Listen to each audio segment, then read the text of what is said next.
Howdy denizens, and welcome to another edition of Blu-Ray Bullshit, where we shoot the shit about a Blu-ray.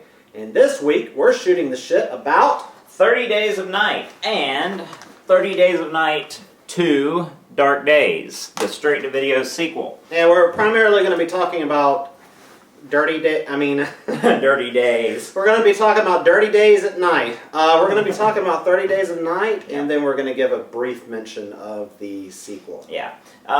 So for anybody that doesn't know about this movie, basic premise is there's a town in Alaska that every year has 1 month of no sunlight. And people start leaving the town as they do every year. Some are going to stay, some are leaving, and a big pack of vampires comes in and takes advantage of the situation, with the amazing Danny Houston being the ringleader. God, I love that guy. Yeah. And the equally amazing Ben Foster as the vampire's little lackey. He's like a quasi-vampire human who they keep promising they'll make him into a vampire if he does their bidding. He's the one that goes in and preps everything in the town, cutting the power, you know, doing all that kind of stuff. Get rid of the cell phones. And right. Yeah. This can be had for $10 at Walmart now. And I'll be honest with you, it's one of the best Blu-rays I've seen. This is demo quality right here. Yeah, it's demo. It's definitely one of the best looking Blu-rays I have in my collection. Highly stylized, just beautiful to look at, great sound, very immersive. Thing is, I saw this in the theater, but I wasn't feeling good at the time. So I was kind of on it, and then a couple of years later I was watching another movie, a Blu-ray, and I saw a trailer for this, a Blu-ray trailer, and I was like, wow, that looks amazing on Blu-ray, I must have it. And I went out the next day and tracked it down, and since then I think I've watched it about 3 times. Yeah, this is a movie I can really watch anytime. Weak point. There's one weak point. What's that? And his name is Josh Hartnett.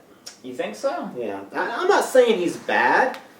I'm just saying he's, what do you call that in the hospital? Flatline? Yeah, he's just kind of... He's just kind of there. Like, anybody could have played his role. Right. Where he's surrounded by a bunch of great character actors. Yeah, I think Melissa George did a damn good job in this. She did. I mean, you know, she looked 10 years older than him. Yeah. But yeah, she did, actually. Yeah, he hasn't really aged very much over the last few years. That's the problem I have with actors like that. And Leonardo DiCaprio took a long time for him to get some age in his face.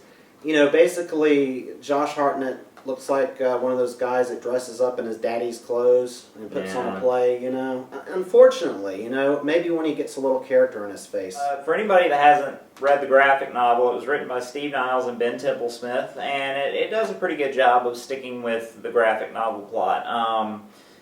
Ben Templesmith is just amazing. His art's great and very, very energetic, very dark, very nasty, very gory.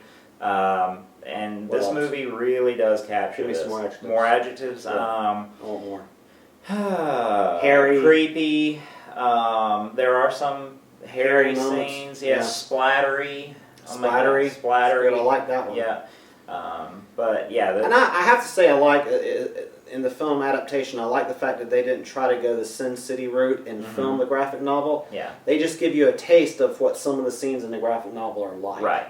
And it's just, oh man, speaking of the way this movie looks, the snow, this is one of those movies where pretty heavy CG was applied. Yeah. But it was applied in a way that I liked. It blends very well. Yeah. It does not stand out. It doesn't take you out of the movie at all. They did a really good job. Dimension. It almost looked like I was watching a 3D movie. Yeah, it's got that 3D kind of quality to it.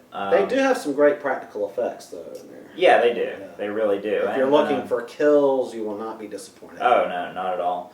And then just the makeup on the vampires themselves, just the facial distortion and the really black inky eyes that they have. That was done really well too, and they're actually really quite creepy vampires instead of this sparkly Twilight bullshit. Yeah, these vampires are feral. Yeah, they're animals, and they kind of behave sort of like a lion's pride or a pack of some sort. And Danny Houston is the head vampire. There's a hierarchy in the whole thing. Right, and he speaks this ancient tongue that, they give no indication of where these vampires came from, how long they've been here. But this ancient tongue he speaks in, you kind of get this feeling that they've been around for thousands of years. However, when he's communicating with the other vampires, he doesn't speak to them. He utters like these guttural noises and growls. And that's how they communicate. So it's a little bit confusing that way because I wanted more of the backstory. I wanted to know where they came from and some of that, but it kind of worked in a way that they were mysterious and they were just these barbaric animals who had no mercy. Right. As far as the disc, solid 5-star picture quality. Audio was great as well. Supplements are decent. You've got a fair number of behind-the-scenes featurettes and an audio commentary with your main 2 stars of the movie, Melissa George and Josh Hartnett. Interestingly enough, Sam Raimi's partner in crime, Rob Tapert, was the producer, and he's also on that commentary. So it's a nice little package on this disc. For $10, you really can't beat it. So hands down, what's your... how do you grade it? Solid 5 all around. All across the board? Yep. Yeah, I'd probably do the same. 5 across the board. You can't go wrong with it. Definitely, if you're going to try to get a starter Blu-ray collection, I would put this in your top 10. Yes. Now we're going to move on to 30 Days of Night, Dark Days. About 3 or 4 months ago when I heard that they were making this, I went out and got the second graphic novel that comes after that one, called Dark Days, and read it, and went ahead and picked this up. I went ahead and bought it. Couldn't find it at Redbox, couldn't find it anywhere, so I just went ahead and bought the damn thing. The first 30 minutes or so follow the graphic novel really well, and then it kind of diverges. I'll say in the graphic novel, Stella was more militant, but in this one, not quite as much. Well, she acted like she didn't know anything about guns or fighting, and then all of a sudden she's just like a female Rambo. Right, yeah. Which that obviously was a failure on this screenwriter's part. I think so. But yeah. But I do have to say, for a straight-to-market film, this is one of the best. Yeah.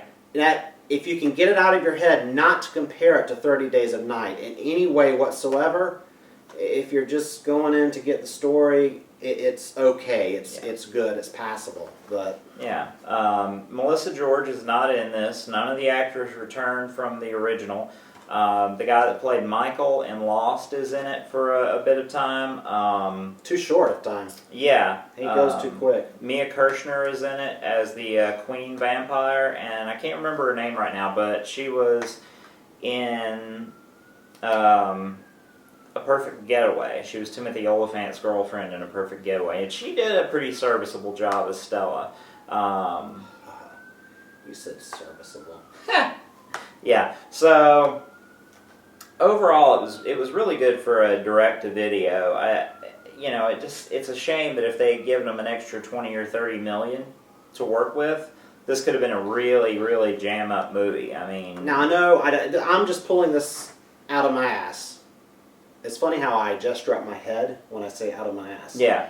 But I think that opening weekend on 30 Days of Night was not strong. And I think total domestic was like 32 million. It wasn't huge. Pitiful. Yeah. However, it found a good audience on, and I guess that's what their thinking is. It found a good audience on DVD, on Blu-ray, so we'll just go ahead and release the sequel straight, just, bypass the theater, knowing that no matter what the budget, people are going to buy it. Right. I mean, you're a case in point. Yeah, if you're a big enough fan, you're going to go out and buy it. We compared the DVD upscaled to the Blu-ray. Yeah.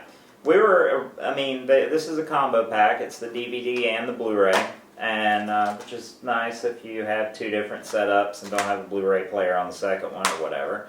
I'm hoping that's a trend. Yeah. That will continue. It's also nice if you're going to let somebody borrow the movie, you can let them borrow the DVD instead of the Blu-ray, and then you're not as concerned about it, because I obsess over that shit. But yes, you let me borrow the DVD instead of the Blu-ray. Right, yeah, I know. So, I Yeah. don't even try anymore. Yeah, we compared the two, and initially we were really actually pretty impressed with the DVD. It looked really good upscaled. Very few jaggies. Blacks were Yep. deep. Blacks Yeah. were very good, and it was sharp. But then we put the Blu-ray in. Yeah, and it was like night and day. PQ, I would agree on that. It's a 4. It's not quite as crisp and just amazing looking as the first one. It's kind of hard. You have to be careful because you have to completely forget about the first one when you're judging this one and take into account the budget and everything else. Right. Yeah, I mean it's in the same vein. It does carry over from the first movie. There's actually some footage that's recycled from the first movie. Yeah, but interestingly enough, they reshot that last. I don't want to give anything away, but the last scene. Yeah, the last scene. Very was last reshot. shot of the film in the first one. If you folks know what we're talking about, they actually reshot that. Yeah, and with subpar special effects. Right. Yeah. Some of the CG in this one isn't as good as the first one either. So, but overall, it's definitely a renter.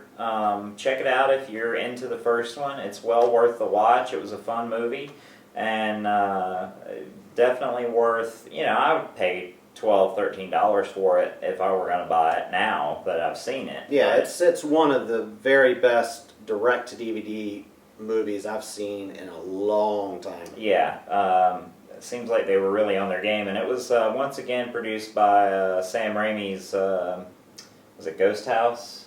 That I believe, but him and Robert Taper go back all the way to the beginning. Right. All the way to the first Evil Dead. Before. And their standards are pretty good as far as what they're putting out there. So that's it for this edition of Blu-ray Bullshit, and we'll catch you next time on Kakalaki Movie.